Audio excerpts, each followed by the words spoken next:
Hola, hola, ¿cómo están? Esperando que se encuentren en armonía y equilibrio. Bienvenidos a este programa Por afuera y por adentro de la Escuela Alteridad. Soy Atahualpa Oviedo Freire y hoy me encuentro con Herman van de Velde. Él es de origen belga y ya vive muchos años en Nicaragua. Y va a ser muy interesante conversar con él para que nos cuente sobre sus experiencias, sus vivencias, sus anécdotas, sus puntos de vista sobre Nicaragua, de cómo un extranjero llega y percibe a esta realidad diferente, nueva, que es Nicaragua para los belgas, ¿no? Y los europeos en general. ¿Qué tal, Herman? ¿Cómo estás? Bueno, muy bien, Atahualpa, aquí tranquilo en Nicaragua, disfrutando de la vida aquí, diría yo. Bueno, son 38 años después de haber venido trabajando en y desde Nicaragua. Siempre he vivido en Estelí, aquí a 150 kilómetros al norte en la dirección de Honduras. Siempre trabajando en el área educativa, pero muy contento, muy feliz. Yo llegué a Nicaragua en el 83. ¿Y qué te motivó a ir a Nicaragua? ¿Por qué dejaste Bélgica y decidiste a irte hacia Nicaragua? Bueno, mi interés en función de América Latina y especialmente Centroamérica, bueno, ya desde secundaria y posteriormente en la universidad, cuando estudiaba pedagogía en la Universidad de Lovaina, nos tocaba leer algunos libros. Uno de los libros que, por ejemplo, me impresionó mucho es el libro de Paulo Freire en aquel tiempo sobre la pedagogía de los oprimidos. También un libro de Iván Illich, que en ese tiempo vivía en México, sobre la desescolarización de la sociedad. Pero además de eso, yo era miembro cuando empecé a trabajar en Malinas como docente de una escuela normal. Entonces yo era miembro del Comité de Solidaridad con la Revolución en Nicaragua y con la lucha del pueblo salvadoreño. Y como miembro del comité y por intereses de conocer, tanto en julio-agosto del 82 como en julio-agosto del 83, vine a Nicaragua a visitar. Y entonces fue cuando me encontré con el delegado regional de educación aquí en el norte de Nicaragua, y él me planteó, cuando escuchó que yo era o que yo soy pedagogo, entonces me planteó la posibilidad de llegar a trabajar aquí a Nicaragua, en Estelí, en la escuela normal. Tuve que pensar, reflexionar un poquito eso, pero como me tocó regresar a Bélgica al final de agosto 83, solito, entonces en el camino tuvo mucho tiempo para reflexionar y decidirme. Entonces yo me decidí de que sí, iba a regresar. Llevaba una carta del delegado regional donde me decía que regresara lo más pronto posible. Fui a mi escuela donde había trabajado 3 años, en la Escuela Normal de Malinas, a renunciar. Y también avisé a mis papás que iba a regresar a Nicaragua lo más pronto posible. Arreglé la casita que estaba alquilando porque vivía solito en Malinas. Y el 31 de octubre ya vine de regreso aquí.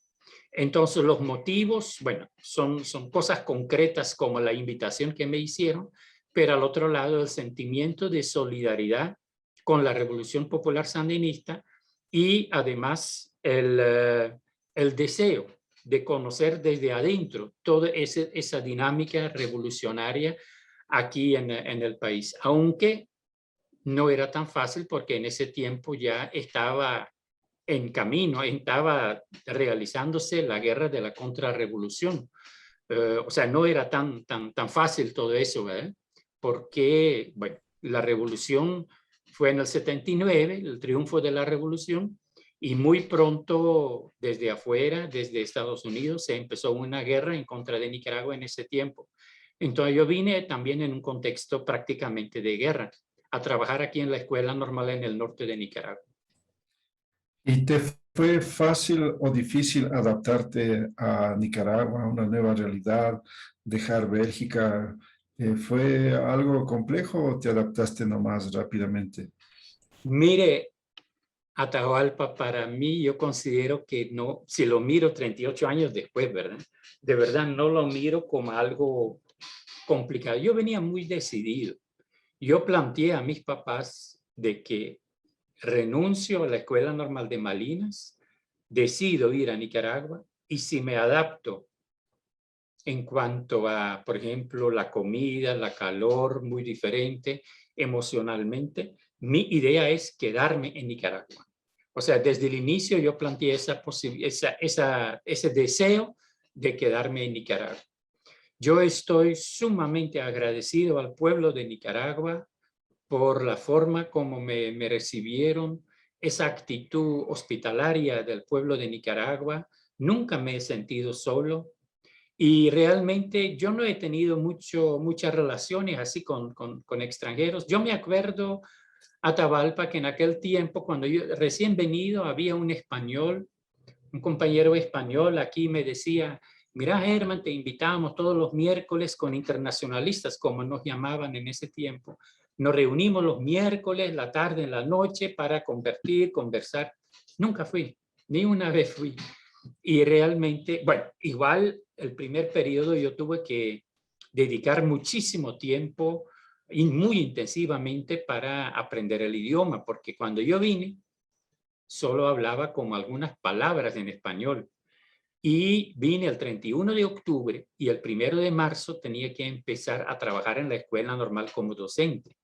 Entonces tenía solamente 4 meses, noviembre, diciembre, enero y febrero, como para aprender el idioma de tal manera que mis estudiantes podrían comprenderme. Yo no sé si me comprendieron en aquel tiempo, Atahualpa, porque a veces todavía nos encontramos con estudiantes de ese tiempo y nos reímos un poquito sobre, bueno, no fue fácil para ellas y ellos, me imagino yo, ¿verdad? Porque en 4 meses no es cierto que uno aprende un idioma de calidad, pues. Pero entonces yo me dediqué esos 4 meses a leer libros en español de psicología, pedagogía,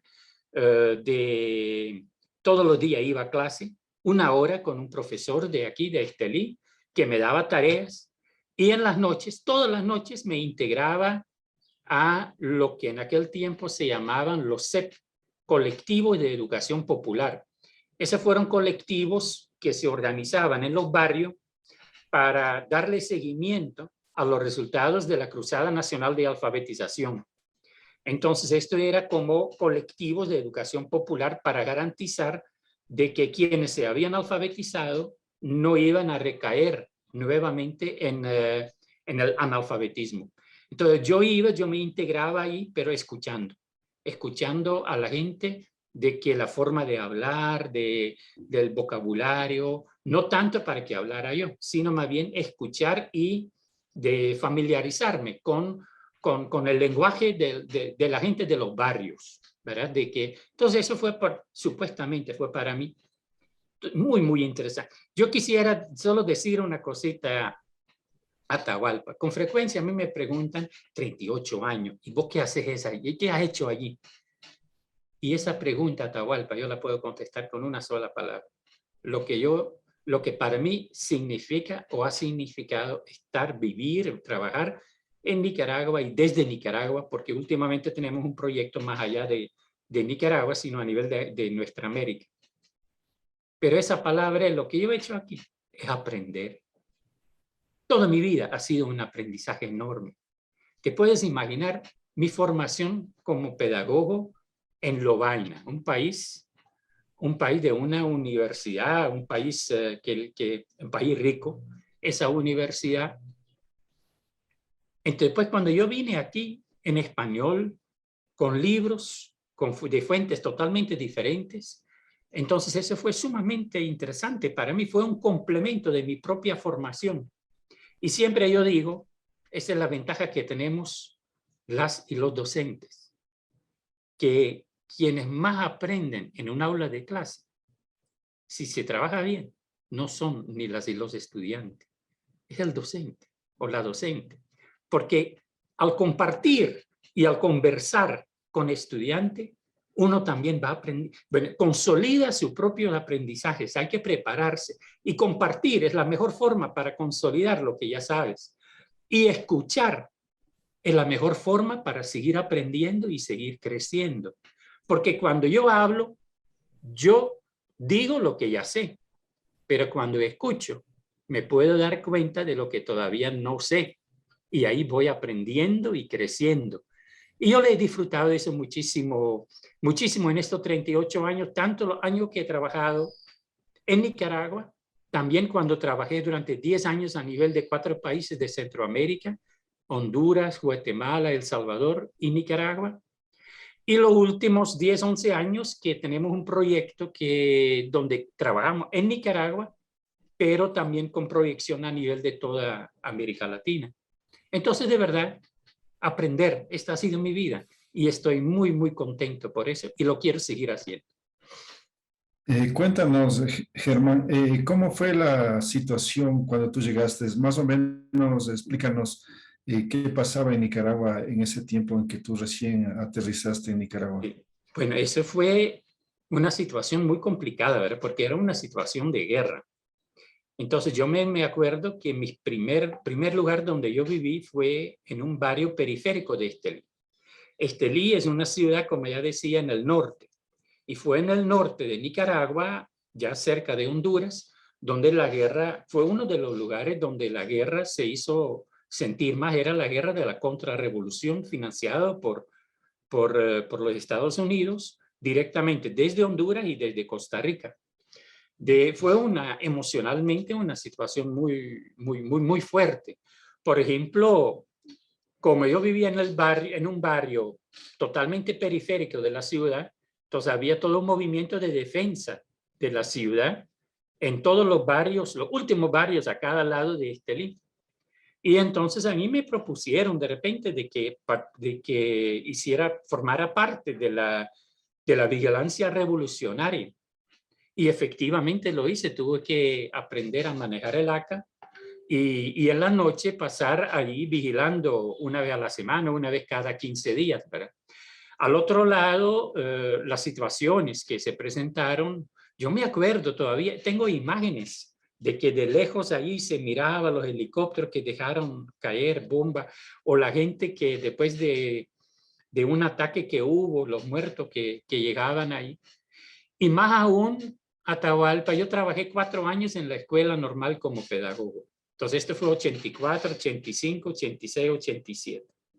Después me llamaron del Ministerio de Educación para trabajar aquí en el Ministerio de Educación, la región 1, que es del norte de Nicaragua, que son 3 departamentos, para trabajar en el equipo de formación docente. Desde el equipo de formación docente, entonces teníamos que viajar a muchas escuelas, los núcleos de profesionalización de maestros empíricos, pero así en todo el norte, hasta cerca de la frontera con Honduras. Entonces, igual en todo ese viaje, por ejemplo, por el mismo contexto, por la misma situación, yo iba manejando y la persona que iba conmigo iba armado. Todas las historias que nos compartieron las personas, todo eso fue muy fuerte. Muy fuerte. Entonces, Una experiencia para alguien recién llegado. Sí, diga. Entonces, eras protegido por el Frente Sandinista de Liberación Nacional. ¿Y qué es lo que enseñabas? Yo trabajaba en la escuela normal como pedagogo, entonces era pedagogía, metodología de investigación, clases de psicología también. No me gusta cuando se dice que, por ejemplo, que yo era protegido del Frente Sandinista. Yo creo que más bien mi compromiso aquí, Atahualpa, era con el pueblo. Y es con el pueblo. Claro que en ese tiempo era un gobierno del Frente Sandinista y que bueno, la situación de tener que enfrentar la guerra con el servicio militar y todo eso yo me identificaba muy fuerte con esa lucha, me identifico todavía con esa lucha porque aunque sea en otro sentido, pero la agresión sigue. Aún ahora, pero bueno, me imagino que más adelante platicamos de eso, ¿verdad? Pero se puede imaginar Atahualpa, que como alguien que viene de un país rico, totalmente donde no hay guerra, y uno viene aquí a un país donde hay guerra, entonces de la integración en función de toda esa dinámica, tiene que haber sido emocionalmente muy fuerte, pero no fue nunca ningún trauma. O sea, yo de verdad me integré y aquí la población me permitió integrar hasta, yo de verdad, ay, digo yo, ¿cómo es posible? De positivo, ¿verdad? Bueno, yo llegué en el 83, empecé a trabajar en el 84 en la escuela normal. En el 84 había elecciones en Nicaragua. Entonces, con los estudiantes de las escuelas normales, también la escuela normal aquí de Estelí, donde yo trabajaba, se hacían trabajo cívico en los municipios rurales. Entonces a mí me asignaron, se puede imaginar, después de unos meses de estar aquí, me asignaron un grupo de estudiantes para que les acompañara a hacer trabajo cívico. Ellos me dijeron claramente que yo no tenía que visitar casas, pero como responsable del grupo de estudiantes, como docente. O sea, esa confianza que en uno lo deposita. A nivel, en los años 80, a nivel de las escuelas normales, había todo un trabajo de transformación curricular. Increíble cómo me tomaron en cuenta, aunque yo poco tiempo aquí en Nicaragua, para que a nivel nacional yo participara en un equipo para trabajar la transformación curricular de la formación docente. Un proyecto muy innovador de formación docente en Jalapa cerca de la frontera, donde estábamos elaborando un proyecto de formación de maestras y maestros de primaria, pero que era el lema más bien era formación de maestras y maestros de Jalapa para Jalapa. O sea, con un currículum totalmente adecuado al territorio y con una participación de todito los sectores de Jalapa. Productores, líderes comunitarios, docentes, estudiantes, madres y padres de familia, representantes de las instituciones del Estado, etc. Entonces fue un proceso sumamente interesante que también a mí yo diría, me puso un sello en mi carrera profesional, creo, esa experiencia.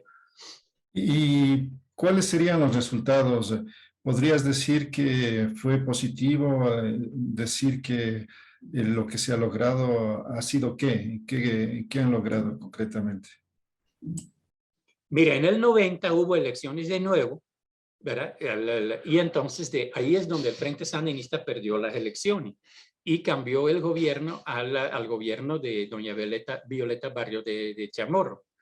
Y después hubo tres periodos de gobiernos neoliberales que realmente Atahualpa, tengo que decir sinceramente que fueron un desastre, de mucho pleito entre ellos, de pocos proyectos, no habían proyectos para la población. Eso, bueno, lo que se logró fue de alguna manera la economía. Después del bloqueo económico del año 80 y una economía aquí muy difícil, que se logró estabilizar de nuevo la economía, pero igual el analfabetismo en esos tres periodos de 16 años, creció el analfabetismo de nuevo, los niveles de pobreza, de extrema pobreza. En ese sentido, no fueron experiencias muy interesantes. Yo tuve que salir del Ministerio de Educación en el año 90, por supuesto, porque como internacionalista en los años 80, con el gobierno sandinista, por supuesto no me iban a dejar en el Ministerio de Educación. Y entonces yo tuve la suerte también, otra vez, una expresión de acogida de parte del pueblo, de que el director de la universidad aquí de Estelí me propuso pasar a trabajar en la universidad aquí en Estelí. Y como la universidad tiene autonomía universitaria, ahí no tenía nada que ver al gobierno. Entonces yo empecé a trabajar en la universidad aquí en Estelí. No fue muy bien eso al inicio, porque a mí me costó psicológicamente adaptarme, porque yo no vine a Nicaragua para trabajar en la universidad. Yo más bien vine a colaborar con la formación de docentes de primaria. Sin embargo, poco a poco, y gracias nuevamente al pueblo, a mis estudiantes, porque leí en la universidad aquí también hay ciencias de la educación. Y entonces algunos o varios, bastante estudiantes que yo había tenido en la Escuela Normal de Estelí, después pasaron a estudiar en la universidad. Entonces yo me encontré nuevamente con ellos, pero ya algunos años después, ya hablando mejor el español yo, entonces eso fue un reencuentro muy motivador. Entonces en ese sentido yo pude adaptarme a trabajar en la universidad, en la escuela pública, la universidad pública más grande de Nicaragua, la UNAM Managua, y ahorita yo estoy muy agradecido a la universidad porque me ha dado oportunidades de seguir estudiando, combinando lo que la universidad me ofrecía y lo que yo. Pero realmente, Atahualpa, aquí en Nicaragua, si nosotros queremos hablar de cambios, tenemos que hablar de lo que ocurre y ha ocurrido en Nicaragua y ocurre desde el 2007 para acá. En el 2006, después de tres periodos neoliberales, hubo elecciones nuevamente. Entonces ahí el Frente Sandinista nuevamente gana las elecciones en el 2006. Y a partir de ahí, del 2007 para acá, donde el primer decreto presidencial fue educación nuevamente gratis, 100% gratis, preescolar, primaria, secundaria y también la universidad. Y así estamos en Nicaragua, ¿verdad? Entonces, a partir de ahí se desarrollan proyectos sociales, pero increíble, increíble. Yo mismo no entiendo de dónde, cómo lo hace el gobierno para financiar tantos proyectos. Tienen una capacidad de gestión enorme y proyectos sociales, Atahualpa, de diferentes tipos. Proyectos sociales en función de responder a necesidades muy concretas. Por ejemplo, techo para el pueblo, o sea, láminas de zinc, pero igual proyectos productivos, por ejemplo, los proyectos de Hambre Cero, proyectos de carreteras para el pueblo, proyectos de viviendas sociales o viviendas para el pueblo. Se han construido viviendas increíblemente en estos tiempos. También en todas las áreas, la economía, el fomento de la economía popular, las cooperativas, las iniciativas de innovadoras, de emprendedoras, de familias, la economía familiar. De verdad, del 2007 para acá, es increíble los avances que han habido. La pobreza en Nicaragua del 2007 para acá se ha reducido en la mitad, de 28% al 14%, y la extrema pobreza se ha reducido en 2/3. Entonces, de verdad, aquí son tantos los avances socioeconómicos, diría yo, a pesar de muchas cosas donde tuvimos problemas también, ¿verdad? Por ejemplo, todo lo que fue el intento de golpe de Estado en el 2018, después en el 2020, 2 huracanes muy, muy fuertes, y posteriormente al año pasado y este año el COVID, que también ha sido una situación muy, muy difícil. Pero el gobierno, Atahualpa, siempre con respuestas originales, diría yo, respuestas diversas ante contextos diversos. En Nicaragua solo el 25% de la gente tiene acceso a Internet. Entonces aquí, y eso más que todo en las ciudades, aquí no tenía sentido cerrar las escuelas públicas. Aquí no se cerraron las escuelas públicas en ningún momento. Y fue una respuesta, y tampoco no ha habido así como brote de COVID en las escuelas públicas. Ha sido una respuesta original, pero tomando, por supuesto, todas las medidas de bioseguridad, ¿verdad? Pero hemos tenido 2 brotes, ¿verdad? 2 brotes desde que inició. Sin embargo, este segundo brote otra vez ya se logró. Aquí se está vacunando a los niños y las niñas desde los 2 años para arriba. O sea, de todas las personas de 2 años para arriba. Personas que tuvimos ya 2 dosis de vacuna. Ahorita, por ejemplo, yo ya tengo una tercera dosis, y no es porque es Herman, ¿verdad? Sino un montón de gente que está en la misma situación que yo, ya tiene una tercera dosis. Entonces, toda esta situación desde el 2007 para acá, otra vez es algo que yo disfruto mucho, Atahualpa, de que Nicaragua para mí es una experiencia linda de aprender, de crecer, de compromiso de seguir aportando en la medida de mis posibilidades para que este pueblo pueda lograr de seguir construyendo cada vez mayor calidad de vida. De verdad, yo estoy súper contento. Mi pregunta iba en el sentido de los resultados de la alfabetización, por cuanto en el caso de los Andes, que yo he sido testigo, la alfabetización ha sido un arma de doble filo. Pues por un lado, si bien han aprendido a escribir, leer, por otro lado, han aprendido una serie de saberes occidentales y que por el contrario, más bien han desaprendido una serie de saberes propios. Es decir, las poblaciones, especialmente indígenas, hasta antes de la alfabetización, manejaban una serie de conocimientos, de valores, de principios, de creencias, de filosofías, pero luego con la alfabetización creyeron que lo que tenían que no solo aprender a leer y escribir, sino aprender todos los conocimientos occidentales y como consecuencia el irse olvidando paulatinamente de los conocimientos propios.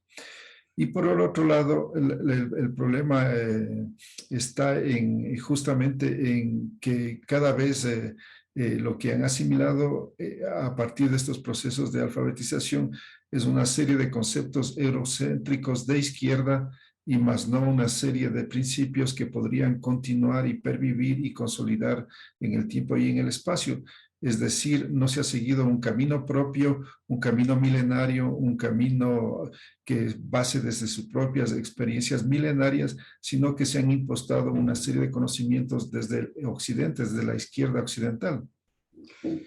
Mire, yo entiendo lo que vos querés decir, y yo creo que a nivel de la decolonización de la educación y de la pedagogía y todo eso, hay mucho trabajo que realizar. En Nicaragua, la alfabetización en los años 80, que yo sepa, fue, porque yo no estaba aquí, ¿verdad? Pero esto fue un poco con la metodología de Paulo Freire. Paulo Freire estuvo aquí para lo de la alfabetización.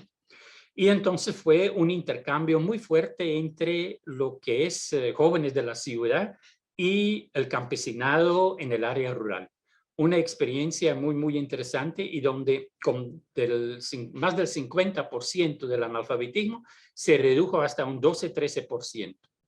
El problema fue después con la guerra y más aún con los 3 gobiernos neoliberales, de que ese porcentaje de analfabetismo volvió a crecer por lo menos hasta 30, 40, 35% por ahí, creo. Por eso mismo, en el 2007, cuando nuevamente el Frente Sandinista está en el gobierno, entonces inician inmediatamente una nueva campaña de alfabetización. Esta nueva campaña de alfabetización no se hizo solo en español, se hizo también en los idiomas indígenas, pero basado en lo que ha sido la metodología del yo sí puedo, que viene de Cuba. Y entonces eso fue una experiencia también muy interesante, que además es una experiencia que todavía sigue. En principio esto llevó a que en este momento en Nicaragua el analfabetismo está alrededor del 5%, que más bien la UNESCO creo yo que ya consideró como que prácticamente la erradicación del analfabetismo. Pero yo creo que esos esfuerzos, ¿verdad? Porque yo, por ejemplo, yo he ido a las escuelas normales, con el trabajo que estamos nosotros ahorita, trabajamos mucho con escuelas normales. El lema de nosotros, Atahualpa, es cooperación genuina. La cooperación genuina como visión vital esencial, o sea, esencia para calidad de vida. Esto es desde la institución donde ahorita trabajo, que se llama Abaco en Red, y la Fundación Pedagógica Cooperación Genuina. Para decirlo en muy pocas palabras, lo que nosotros planteamos es: competir es excluyente, cooperar genuinamente es incluyente. Entonces nosotros, por ejemplo, estuvimos en la costa atlántica, en las escuelas, todas las escuelas normales de Nicaragua, pero también en la costa atlántica, en Bluefields y en Bilby, donde trabajamos con docentes de las escuelas normales sobre la concepción de la cooperación genuina. Para mí fue muy interesante porque yo vivo en el Pacífico, Centro Pacífico. Entonces yo no conocía mucho de la costa Caribe, se dice ahora. Pero ahí sí me di cuenta que, por ejemplo, En la costa Caribe, tanto norte como sur, existe, además del Ministerio de Educación Nacional, el CEAR, que es un sistema sistema educativo autónomo regional, que es propio de las regiones de la costa Caribe, que además allí, por ejemplo, hay varias asignaturas que se trabajan en la formación docente, se trabajan bilingüe para garantizar de que, o sea, hay muchas iniciativas en función de fomentar en este momento, además de la alfabetización en lenguas indígenas, también de fomentar que esas lenguas indígenas se sigan desarrollando y más bien ampliando. Hay escuelas de primaria donde perfectamente donde todo se trabaja en la lengua indígena. En ese sentido, se están haciendo esfuerzos muy importantes. No puedo decir si eso, yo creo que nunca será suficiente, Atahualpa, nunca será suficiente, pero sí hay esfuerzos importantes en ese sentido. Y yo creo que con la nueva campaña de alfabetización, no, aquí en Nicaragua, por lo menos, no ha sido en función de retomar esos valores supuestamente de la izquierda europea o de otros lados. Nicaragua es un proyecto que yo personalmente considero, Atahualpa, considero un proyecto revolucionario muy original, con sus errores, con su avance, y bueno, avance mucho, mucho más, pero bueno, en todo proceso de ese tipo hay aciertos y desaciertos, pero se ha avanzado muchísimo, muchísimo, y aún más estos últimos 15, 16 años que han sido muy importantes y que es importante ahorita que le vamos a poder dar seguimiento. El problema de Nicaragua ahorita, Atahualpa, es la desinformación que hay sobre Nicaragua. Y muchas veces esa desinformación, ¿de quién viene? De esa izquierda light de Europa, de Estados Unidos o de hasta del mismo América Latina. No quiero decir yo de que Nicaragua es un proyecto real, es un proyecto aterrizado en el contexto de Nicaragua. No, en algún momento alguien le decía por ahí, estoy muy de acuerdo, Nicaragua no pretende copiar de ningún otro lado un modelo económico, político, ideológico, cultural, sino Nicaragua lo que hace es construir sus propias alternativas frente al contexto territorial que tenemos en Nicaragua, y no pretende tampoco ser un modelo para otros, sino más bien aquí dar respuestas, las respuestas que se necesitan ante las necesidades que se presentan a nivel de la población. Y en los últimos 16 años, de verdad, es increíble lo que se ha logrado, Atahualpa. En todos tus años que estás ahí, has tenido la oportunidad de compartir, de conocer a las máximas figuras o a los máximos representantes del Frente Sandinista, a Ortega, Ramírez, al padre Cardenal. ¿Has tenido la oportunidad de compartir con ellos directamente? A ver, a partir de, o sea, de compartir así como en sesiones de trabajo largos, no. No he tenido esa oportunidad. Encuentros breves, sí. Por ejemplo, yo estuve en algún momento como invitado en un congreso donde estuvo Sergio Ramírez. Me he encontrado en algún momento, un momentito con Ernesto Cardenal. Después, bueno, con Daniel Ortega, el comandante Daniel Ortega, igual he tenido un encuentro en un momento que me dieron un reconocimiento a nivel nacional, ¿cómo se llama? El reconocimiento de la Orden de Independencia Cultural Rubén Darío, que me la dieron no hace tanto tiempo por los aportes a través de la organización del equipo en que trabajamos en la educación en Nicaragua. Sí he podido trabajar, por ejemplo, con Dora María Téez. Hemos hecho en algún momento hicimos una consultoría aquí. En ese sentido, los disidentes del Frente Sandinista, en este momento hay varios de ellos que yo conozco personalmente, las razones por qué se han ido y cuáles son sus posiciones sus posiciones en este momento, ¿sí? Cada uno tiene sus razones personales de por qué se han retirado y que, bueno, sus razones tendrán también de apoyar más bien la injerencia gringa en ese momento en Nicaragua, que es algo que yo no comprendo. Porque yo creo que Nicaragua este domingo pasado tuvo unas elecciones libres y por primera vez soberanas, porque no hubo candidato impuesto de parte de Estados Unidos, de parte de la embajada. Y eso para mí me pareció muy, muy importante. El candidato único, ¿cómo puede ser una elección donde solo había un candidato y por otro lado todos los candidatos presos, todos los opositores presos? ¿Qué clase de elecciones son esas? En primer lugar, Atahualpa no hubo un candidato único. Hubo 6 partidos que participaron. Partidos con una tradición enorme en Nicaragua. El PLC, que durante 2 periodos, más bien ya estuvo en el gobierno antes. El PLI, que es el Partido Liberal Independiente, que es uno de los partidos más viejos en Nicaragua. Un partido evangélico, Camino Cristiano. Y 2 otros, APRE, la Alternativa por Nicaragua, Alternativa para la República, algo así. Y el otro, como ahorita no me acuerdo, ¿cómo no? ALN, Alianza Liberal Nicaragüense. Entonces eran los 6 partidos. En realidad, Atahualpa, parte de las desinformaciones que dicen que los opositores estaban presos o están presos, eso no es cierto.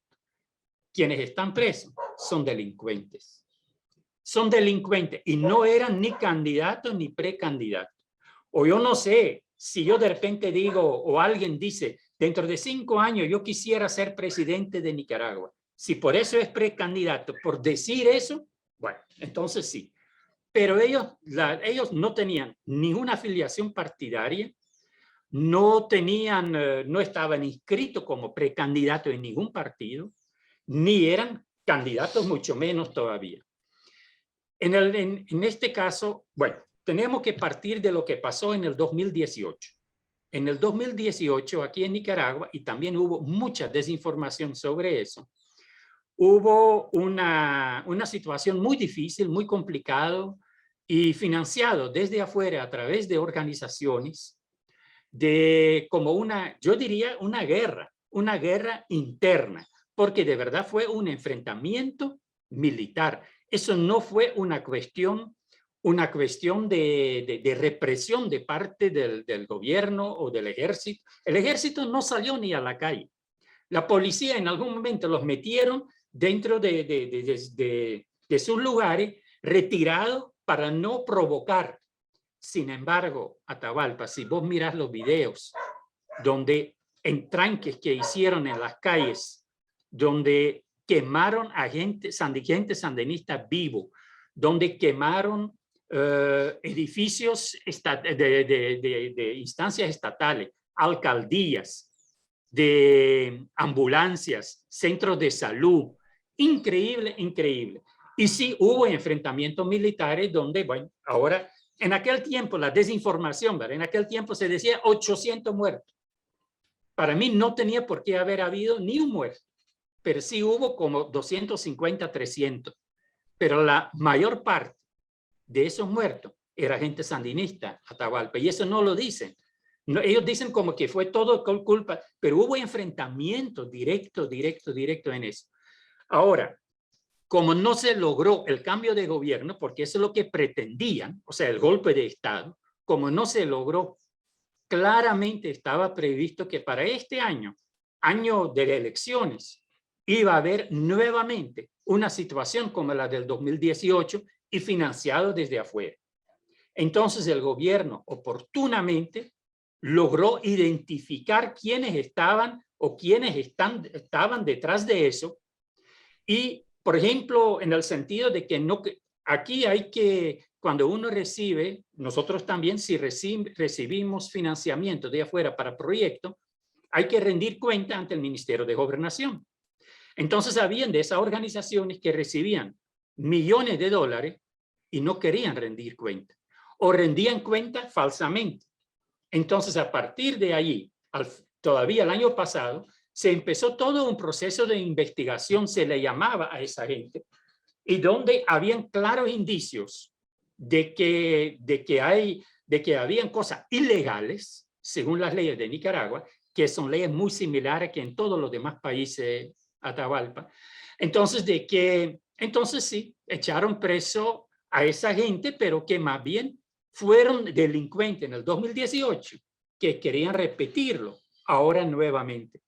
Y entonces, en ese sentido, yo creo que plantear de que un candidato único y que, de que otros candidatos estaban presos, esa es pura desinformación, porque no es cierto. Y otra cosita que quiero demostrar, ¿verdad? Aquí en Nicaragua, una vez que empezaron a echar presos a esos delincuentes, nunca hubo una movilización popular alrededor de eso. Y no es que hay represión, ¿verdad? Aquí el ejército no se mantiene en la calle como en Honduras, El Salvador y Guatemala, Atahualpa. Aquí el ejército no se mira en la calle. Y la policía que yo miro es policía de tránsito. Pero nunca hubo ni un intento de movilización popular para defender supuestamente esa gente que está presa. Esa gente no tiene pueblo, nadita de pueblo tiene. Encuestas que se hicieron, más bien la gente en la calle decía, ay, mejor que estén presos porque así estamos más tranquilos.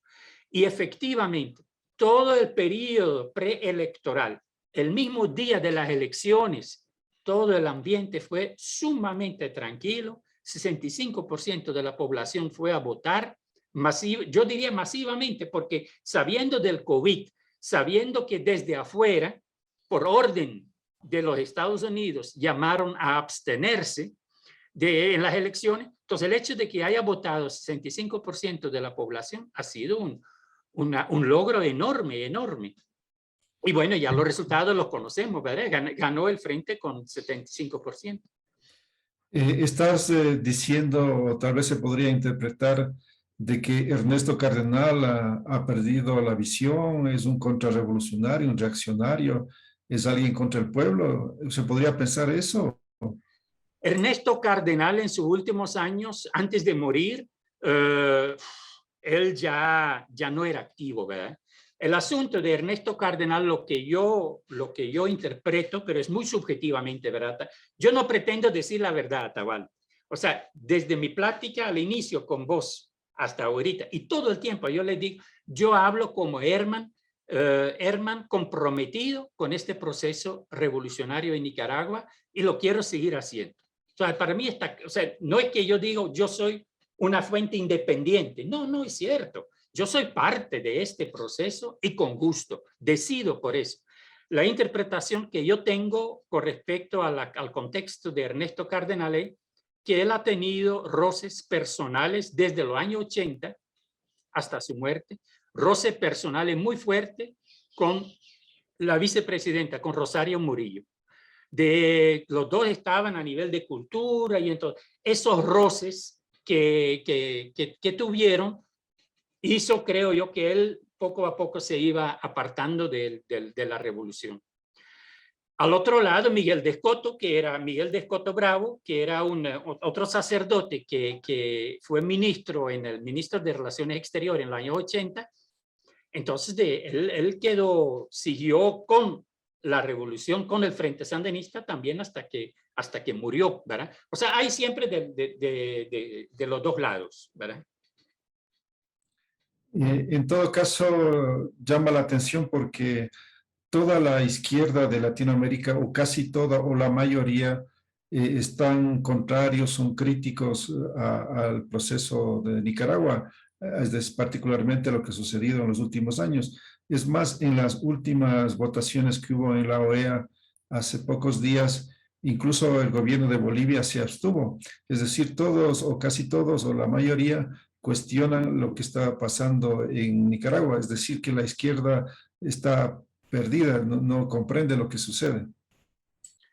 Mire, yo creo que no sé si es cuestión de hablar de izquierda, sino más bien o de derecha, en el sentido de que hay esas izquierdas que se llaman izquierda. Ayer estuve conversando yo con alguien de Chile.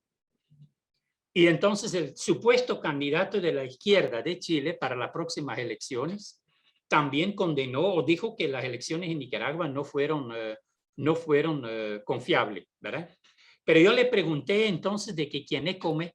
Entonces me dijo el compañero con quien estuve hablando de que el único que cree que es de izquierda es el mismo. Es el único. Entonces yo no sé si esas etiquetas de izquierda o no de... Mira, yo creo que en la OEA el hecho de que un país se abstiene ya es un indicador muy claro que no va con la OEA. Y Bolivia es uno de los países que más bien sufrió todo lo que fue el comportamiento de la OEA con las próximas elecciones en Bolivia, donde más bien la OEA promovió el golpe de Estado diciendo que había habido fraude, que un año después se demostró que no hubo ningún fraude, que más bien el pueblo de Bolivia quiso escoger al candidato del MAS. Yo creo que México se abstuvo. Yo estoy contento que México se abstuvo.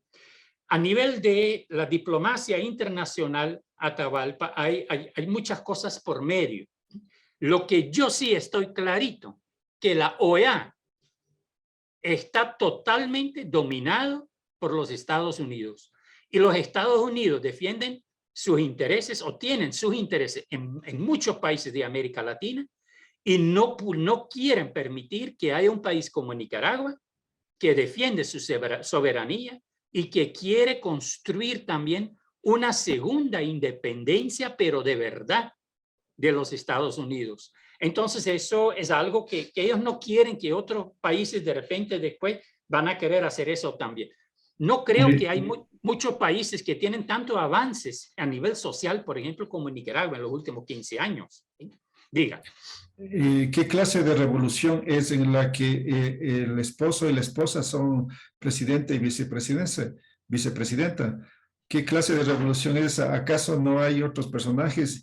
¿Y acaso tienen que ellos eternizarse en el poder? Ser como en la Iglesia Católica, el Papa va a estar hasta que muera. ¿Qué clase de revolución es esa? Como en Cuba, los Castros hasta que mueran. ¿Qué clase de revolución es esa de un solo personaje? Yo no creo que eso lo que estás diciendo, Atahualpa, son criterios para hablar de un tipo u otro tipo de revolución.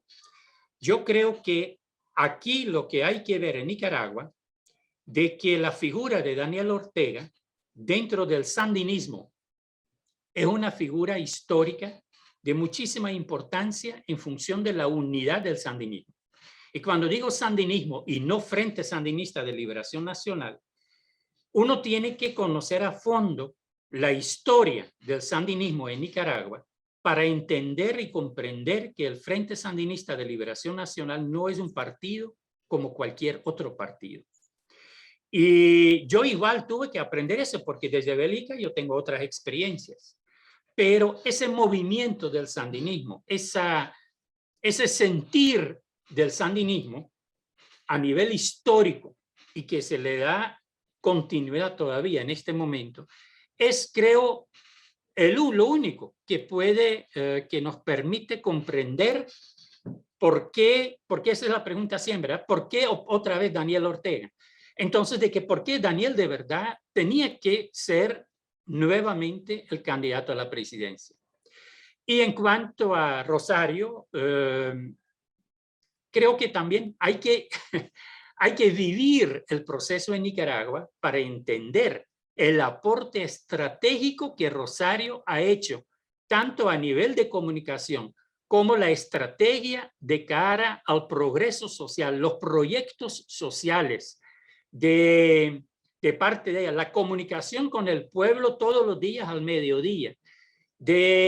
Ha sido, bueno, en ese sentido, yo teóricamente, Atahualpa, yo puedo comprender que gente de afuera dice eso, pero yo más bien digo, a ver, Merkel, ¿cuántos años estuvo al frente en Alemania?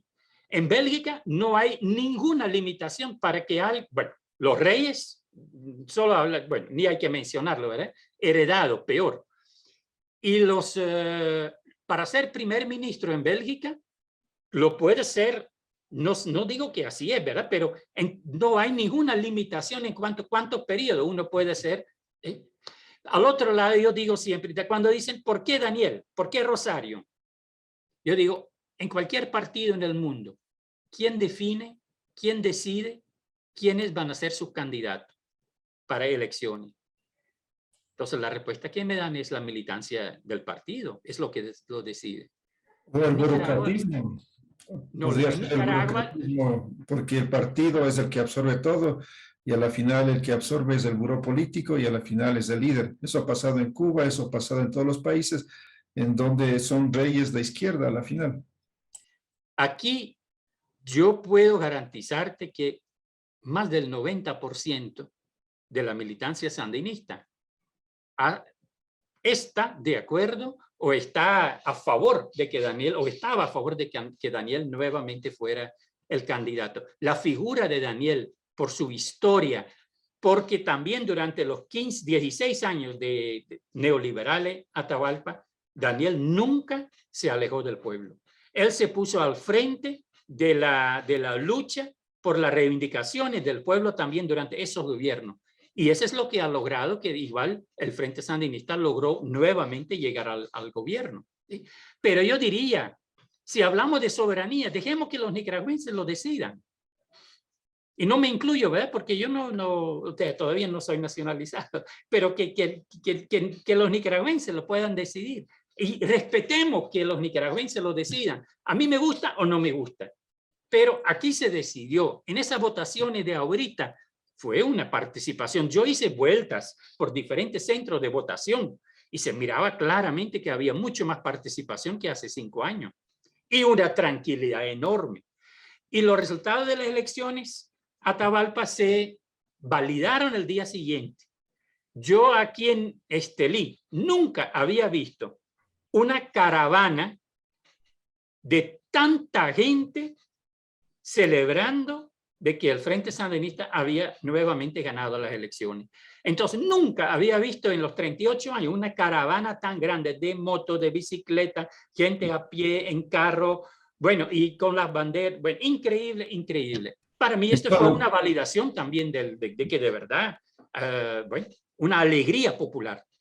En todo caso, la pregunta es, ¿qué ejemplo puede ser Venezuela, Cuba, Nicaragua? ¿Qué ejemplo puede ser? Porque casi muy pocos quieren seguir esos ejemplos. Pero como yo te decía, Nicaragua no quiere seguir el modelo de Venezuela ni el modelo de Cuba. Nicaragua está construyendo su propio camino nicaragüense, soberano. Lo que quiere es no depender, por ejemplo, de las políticas injerencistas de los Estados Unidos. Por primera vez el domingo tuvimos elecciones sin un candidato impuesto por la Embajada de los Estados Unidos. Al otro lado, también ya te decía anteriormente, Atahualpa, de que Nicaragua no pretende ser un modelo para que otros lo copien. Nicaragua pretende dar una respuesta a las necesidades de la población para construir colectivamente siempre más calidad de vida para todas y todos en Nicaragua. Otros países sabrán cómo hacerlo y qué hacer. ¿El pueblo nicaragüense o Ortega, las creencias, las ideas, los sueños de Ortega, o son las del pueblo en realidad, o a nombre del pueblo? Porque todos dicen ser representantes del pueblo, pero a la final son representantes de su propio ego. Esta es una interpretación tuya, Atahualpa. Yo creo que en algún momento, pero no hablando de Nicaragua, así en general, más bien a nivel de pedagogía, el concepto de altruismo, yo no creo en el altruismo. Eso no existe. Si yo hago trabajos comunitarios, trabajo junto con el pueblo, es también porque me gusta, también porque me satisface. Entonces, en este sentido, lo que yo observo en Nicaragua es un nivel de identificación entre el pueblo y su presidente. Y entonces eso, por supuesto que el comandante Daniel, él quiere, sí tiene sus sueños también a nivel de país, pero ahí hay una identificación con los sueños populares. Los sueños en el sentido de que queremos construir mayor calidad de vida para todas y todos, Atahualpa, y este es lo más importante. Fíjese que hablando de, por ejemplo, los pueblos indígenas, por primera vez en la historia de Nicaragua, creo que por ahí lo tengo el dato, por primera vez en la historia de Nicaragua, el mayor porcentaje con lo que ganó el Frente Sandinista es en la región autónoma del Caribe Norte, 86.7%, mientras que a nivel global del país, 75%, ¿verdad? Entonces, eso me llamó mucho la atención, independientemente de lo que ha pasado en la historia, pero ahorita, en los últimos 15 años, se ha abierto la comunicación también por tierra a través de carreteras y todo eso de cara a la comunicación también a nivel de comunicación verbal entre todo lo que es la costa Caribe y lo que es el Pacífico y el centro de Nicaragua. Entonces, de verdad, si el 75% de la población, no, de la población no, ¿verdad? No podemos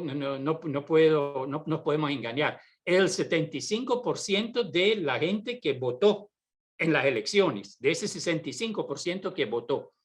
Entonces, pero ese 75% de la gente que fue a votar, son más de 2 millones de votos, de 4 millones que están en el padrón electoral. Entonces, yo creo que ese es un indicador muy fuerte, Atahualpa. Y nosotros lo sentimos. Yo vivo aquí en Estelí, en un barrio, era periférico cuando vine a vivir aquí. Ahorita ya se ha extendido la ciudad. Pero un barrio muy normal, pues un barrio así de... Entonces, la convivencia, uno siente, uno escucha, uno puede como palpar el ambiente que se vive. Entonces eso, bueno, nosotros sabíamos de que estos resultados, por lo que sentimos a nivel de la población, que en las elecciones iban a ser los resultados. Se habla de los logros socioeconómicos que han tenido, pero igual la derecha también lo ha tenido. Igual hacen proyectos, en todos los países han disminuido la pobreza, hacen proyectos sociales, hacen carreteras. Es más, en las estadísticas, por ejemplo, hay los casos de Panamá, de Paraguay, de la misma Colombia, que han tenido mejores resultados en cuanto tiene que ver a la pobreza, han sacado a mucha gente de la pobreza. Es decir, ¿cuál es la diferencia si también lo hace la derecha? Es decir, a la final parece que a la izquierda solo le interesa mejorar el capitalismo, consolidar el capitalismo, y se han quedado simplemente en obritas por aquí y por allá, pero no ir a un cambio estructural, un cambio profundo que implique construir otro Estado, otro tipo de sociedad, con otro tipo de formas de gobierno, con otras formas diferentes de participación popular, de elección. A la final son las mismas formas eurocéntricas y no hay cambio. Como no, sí hay diferencias muy importantes. Por ejemplo, Atahualpa. De todo Centroamérica, Nicaragua es el país más seguro. Esto ya es algo muy importante. De que todavía leí ayer en El Salvador, uno de estos días, 20 asesinatos en un solo día. En Nicaragua, bueno, miremos Colombia, miremos Honduras, ¿cuántos candidatos mueren asesinados durante un proceso electoral? Aquí en Nicaragua, durante todo ese proceso electoral, ni un candidato, ni un muerto, ni un asesinato por razones políticas durante todo este periodo. No hubo en todo ese proceso electoral. Otra cosa, que comparémoslo con otros países. El sistema de salud, por ejemplo. Aquí en Nicaragua tenemos un sistema de salud, un sistema comunitario, una dinámica comunitaria de salud. No hay ningún otro país que tiene tantos hospitales, centros de salud, casas maternas, como distribuido a nivel de todo el país, como Nicaragua. Por eso, igual que nosotros, ante el COVID, tenemos una ventaja enorme. Aquí, por lo menos cada 15 días, a veces semanal, Atahualpa, vienen a mi casa a tocar gente del Ministerio de Salud a preguntar, ¿no hay alguien enfermo? ¿No hay alguien que tiene algún síntoma del COVID-19? ¿Sí? Y eso es tanto en la ciudad como a nivel urbano. Ahorita, pregunto yo, ¿verdad? En otros países no sé, pero ahorita se decidió a partir de esta semana, se está haciendo visitas casa por casa para ver si se puede vacunar a la gente siempre de manera voluntaria. Vacunar a las personas y para eso hacen visitas casa por casa. El sistema de salud es increíble. La educación, mire, de Honduras vienen un montón de personas a Nicaragua para ser atendidos gratis en los hospitales que están cerca de la frontera. De Honduras vienen a estudiar a Nicaragua porque aquí el estudiar es prácticamente gratis. Aquí lo que se ha fomentado, por ejemplo, la formación técnica, la educación técnica a Atahualpa, los últimos 15 años, ha tenido un desarrollo enorme de tantas diferentes carreras. Lo que aquí es excelente es todos los proyectos educativos para la zona rural, primaria en el campo, preescolares en el campo, secundaria en el campo y universidad en el campo. Oportunidades de estudiar para la gente en el campo. Entonces, todo esto son cambios y que son muy diferentes en comparación con otros países, especialmente los vecinos, pues de Guatemala, El Salvador, Honduras y hasta Costa Rica. Y entonces, ¿por qué mucha gente se va de Nicaragua y especialmente a Costa Rica? ¿Por qué, si todo es como dices que es tan bonito, por qué es que se quieren ir? ¿Por qué han abandonado Nicaragua? Nicaragua ha sido tradicionalmente considerado el segundo país más pobre de América Latina después de Haití. Yo estoy convencido de que en este momento, y ya he visto tablas, de que ya no es el segundo país más pobre, sino más bien ya avanzó y pasó a Honduras, a Guatemala y a Venezuela. Desgraciadamente, esa comparación a mí no me gusta, pero sí lo que quiere decir eso es de que Nicaragua ha ido avanzando. Eso no quiere decir que el problema de la pobreza Atahualpa está resuelto. Todavía no. Hay todavía porcentajes de pobreza y de extrema pobreza que tienen que resolverse en un futuro. También aquí hay, en comparación en función de la gente que se va para Costa Rica a trabajar, eso tiene que ver mucho, por ejemplo, en los tiempos del corte de café. En Costa Rica, muchos nicaragüenses pasan a trabajar a Costa Rica para cortar el café porque son fuente de ingreso, y como Costa Rica es un país más rico, ahí pagan mejor de lo que pueden ganar cortando café aquí en Nicaragua. Pero este es una migración, un movimiento, una dinámica de migración que ha existido históricamente. Entonces, no es cierto que si nosotros miramos, por ejemplo, esa gente que se va de Centroamérica a los Estados Unidos, esas caravanas, por ejemplo, no digo que no van nicaragüenses, pero el porcentaje de nicaragüenses que va allí es mucho menor que hondureños, salvadoreños y guatemaltecos y hasta los propios mexicanos. Entonces, por ahí a Costa Rica igual hay gente que va y que viene. El problema es, y ahí está la desinformación, las estadísticas hablan solamente de la cantidad de gente que va de Nicaragua a Costa Rica, pero no dan las estadísticas de la gente que regresa de Costa Rica para Nicaragua. Y hay un montón de gente. En la situación del COVID, el año pasado, con el COVID-19, fueron 100,000 nicaragüenses que regresaron de Costa Rica para Nicaragua, porque aquí se sentían más seguros ante la situación del COVID que en el propio Costa Rica. Pero esto no sale en las estadísticas. Entonces, Germán, ¿el sistema de Costa Rica es mejor que el de Nicaragua? ¿Por qué? Si está más rico y quieren irse para allá, entonces ese sistema ha funcionado mejor. Ese sistema de Costa Rica, si yo miro o escucho las experiencias que tiene la gente, yo diría que no. Yo confío mucho más en lo que se está construyendo en Nicaragua, pero por supuesto nosotros salimos de una desventaja mucho más grande. Las intervenciones militares de Estados Unidos en Nicaragua han afectado muchísimo. Seguro que vos sabés de que los Estados Unidos fueron condenados en la Corte Internacional de La Haya por haber hecho la guerra a Nicaragua en los años 80. En aquel tiempo eran 17.000 millones de dólares que tenían que pagar a Nicaragua para compensar el daño que había hecho. Si esto incluimos los intereses que deberían pagar, para eso sería a saber cuánto, ¿verdad?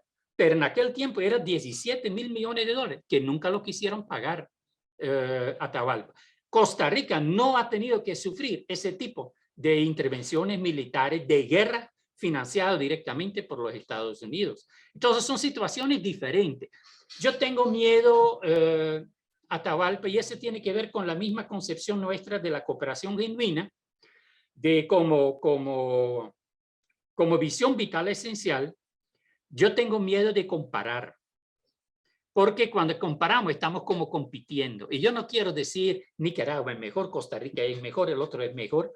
No, desde cada contexto aportemos en función de las posibilidades, las oportunidades que hay para seguir construyendo calidad de vida desde cada contexto.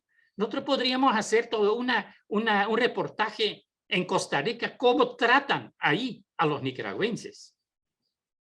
Y que la gente a lo mejor, porque pueden ganar un poquito más, ahí siempre sigue yendo.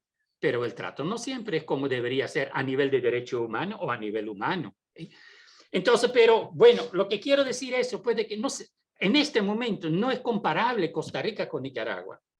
Igual Honduras tiene su propia dinámica, El Salvador tiene su propia dinámica, bueno, pero se tiene que resolver eso a nivel de país. Yo estoy muy a favor de que construyamos alternativas soberanas desde cada país. Y en Nicaragua de verdad estamos en muy buen camino para hacer eso. Ojalá que a nivel internacional nos permitan seguir construyendo calidad de vida para nuestra gente. Ojalá que lo permitan.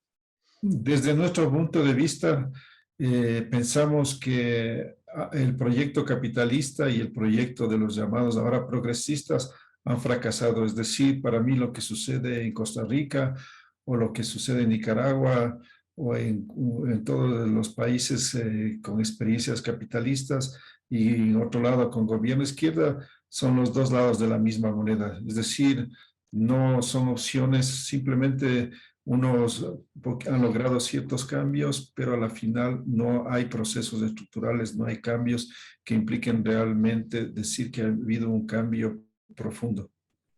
Mire, yo estoy convencido de que hay mucho camino por recorrer, mucho camino por construir, pero que sí estoy convencido también que en Nicaragua hay avances muy importantes.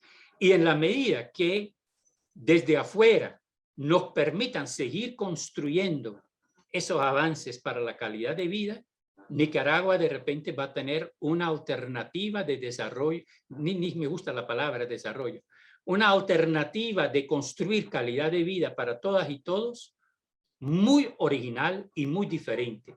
No se puede comparar con ningún otro país. Nicaragua lo que está haciendo es construyendo su propio camino y yo te invito más bien, Atahualpa, de, bueno, tratar de conocer más a fondo, platicar a lo mejor con otra gente, ¿verdad?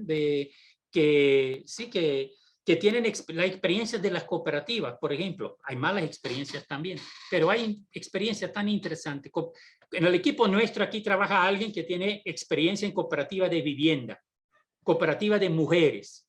Aquí, por ejemplo, Atahualpa, todo lo que ha sido el financiamiento de iniciativas de economía familiar dirigido directamente a mujeres, Esto es genial de verdad. Y muchas personas han podido avanzar en ese sentido con su economía familiar. Pero el problema es eso, el boicot desde afuera o con financiamiento de afuera, de esto por supuesto atrasa. Yo soy muy optimista de que Nicaragua se haga todo lo que yo quisiera, no. Pero sí que vamos avanzando y construyendo colectivamente un camino que sí apunta directamente a, nosotros lo llamamos aquí el bien ser. Bienestar es lo material, el bien ser tiene que ver con cómo me siento, ¿verdad? Y entonces eso, ir más allá del bienestar, sino hacia ese bien ser o el buen vivir, ¿verdad? ¿Tienes alguna crítica a la revolución sandinista, a Ortega? ¿Tienes algo que llamar la atención, que cuestionar? Mire, yo creo que hay en un proceso, yo siempre digo lo siguiente, Atahualpa, ningún gobierno hará las cosas totalmente como yo quisiera. Y aunque yo fuera presidente, ni yo podría hacer las cosas como yo quiero, porque uno tiene que negociar con los diferentes sectores, con los diferentes sectores de la población. Uno está en una dinámica también a nivel internacional. Y yo sí creo que hay cosas que me preocupan. Por ejemplo, algo muy concreto. Lo que son, ¿cómo se llama eso? Esas empresas grandes de afuera. La zona franca. Todo lo que es la zona franca. La zona franca, por ejemplo, aquí en Estelí, parte de la zona franca son la fábrica de tabaco. Pero a mí me preocupa. Yo sé que hay como 30,000 personas, si no me equivoco, que logran un trabajo allí, pero las condiciones, el olor del tabaco, de los químicos que utilizan la gente que trabaja en el campo para el tabaco, este es un trabajo muy fuerte. Pero además, como zona franca, aunque para mucha gente es la solución para salir del hambre, pero no tiene las condiciones dignas que todo el mundo al trabajar se merece. Igual están las zonas francas en Tipitapa, en Managua. Entonces yo creo, aunque igual hay que ver, ¿verdad? De que nunca ha habido aumentos salariales tan fuertes en las zonas francas como los últimos años aquí en Nicaragua, pero no suficiente, no será suficiente. Entonces eso me parece. Otra crítica, no es bueno, sí es crítica, ¿verdad? Pero otro problema que yo miro en Nicaragua y que yo quisiera que avancemos muchísimo, el cuidado del medio ambiente. O sea, en las ciudades, por ejemplo, en la carretera, cuando yo miro a la gente que voy detrás de un bus y miro que abren la ventana o un carro y simplemente botan la botella, esas cosas a mí me preocupan muchísimo. Entonces, en esa parte también del cuidado del medio ambiente, creo que todavía hay deforestación exagerada, también, aunque también hay muchos esfuerzos a nivel de siembra de árboles, pero no suficiente, creo yo. Entonces, así sí hay cosas, por supuesto. Atahualpa, Nicaragua, no es un país donde ya todo se ha realizado, claro que no. Hay muchísimas cosas que hacer y esto más bien me motiva para seguir trabajando desde Nicaragua y para Nicaragua. Nosotros trabajamos en algunos momentos en coordinación con el Ministerio de Educación. No trabajamos para el Ministerio de Educación, o sea, no tenemos ningún ingreso financiero del ministerio, pero sí nos coordinamos para trabajar con escuelas normales. Nosotros promovemos la visión vital esencial de la cooperación genuina como fundamento también para la educación. Nos hemos acercado a eso y ya se empieza a hablar al nivel del ministerio de cooperación genuina, pero no es cierto que el sistema educativo lo podemos ya calificar como un sistema educativo basado en cooperación genuina. Ojalá en un futuro, pero en este momento no es así. Pero sí hemos hecho pasos importantes, nos hemos acercado. Son cosas que van avanzando poco a poco. Indudablemente que me gustaría conocer Nicaragua, ver por mis propios ojos, sentir lo que está pasando ahí para tener una idea más clara. Y ese es el propósito justamente de conversar con muchas personas para tener distintos puntos de vista. Y en todo caso, no quisiera que me pase lo que me pasó en Bolivia, que cuando llegué fui con muchas expectativas, con muchas ideas, tenía mucha atracción, mucha simpatía a Evo Morales y me imaginaba que era un proceso muy interesante, que se estaban haciendo muchas cosas, pero oh sorpresa que cuando ya estuve en Bolivia y pude palpar y vivir y sentir y darme cuenta de que no era así, de que todo era unas bonitas palabras, bonitos cuentos, nociones y que realmente había muchas cosas cuestionables, criticables, y en ese sentido es de que ahí vino mi desencanto, mi desilusión. Y me pregunto si no pasará eso mismo con Nicaragua, como ha pasado, por ejemplo, cuando pasó con la Unión Soviética, en donde muchos alababan, defendían, hasta daban su vida, y después, ¿qué ha pasado? Que se dieron cuenta que estaban equivocados. Te pregunto, quizás estarán equivocados. Yo creo que este tipo de experiencias, Atavalpa, de lo que vos decís con respecto a Bolivia, yo diría, bueno, el MAS con Arce ganó con el 55% por ahí, ¿verdad? No me acuerdo yo, pero era más del 50% en la primera vuelta. Esto significa, si yo voy a Bolivia, que posiblemente, para decir algo con número, posiblemente una posibilidad de dos, que yo estoy con alguien que votó por el MAS o estoy con alguien que votó en contra del MAS. Entonces, lo que va a ser tu impresión del país dependerá muchísimo de los contactos que puedes tener. Ahora, si yo voy en función de contactos de alguien que está integrado al proceso por ejemplo, ahí en Bolivia, a través de todo lo que se pretende hacer, entonces me van a mostrar las cosas interesantes, positivas. Pero si me encuentro de repente con alguien que está en contra de eso, bueno, igual vamos a tener esa otra visión. Ahora, encontrar aquí elementos en función de criticar, claro que lo va a encontrar. A nivel dentro del movimiento sandinista, también a nivel interno hay crítica y autocrítica en función por ejemplo, cosas concretas, ¿verdad? De repente un empleado del Estado intermedio bueno, que no se logra la gestión, mucho burocratismo, esas cosas existen, ¿verdad?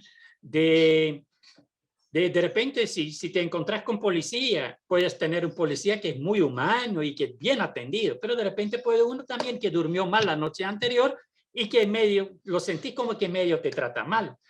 Entonces yo creo que depende mucho cómo organizas tu trabajo en función de la experiencia que puedas tener.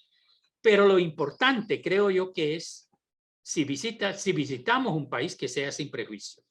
Sin prejuicio de antemano y pensar de que esto está mal, otro está mal, otro está mal.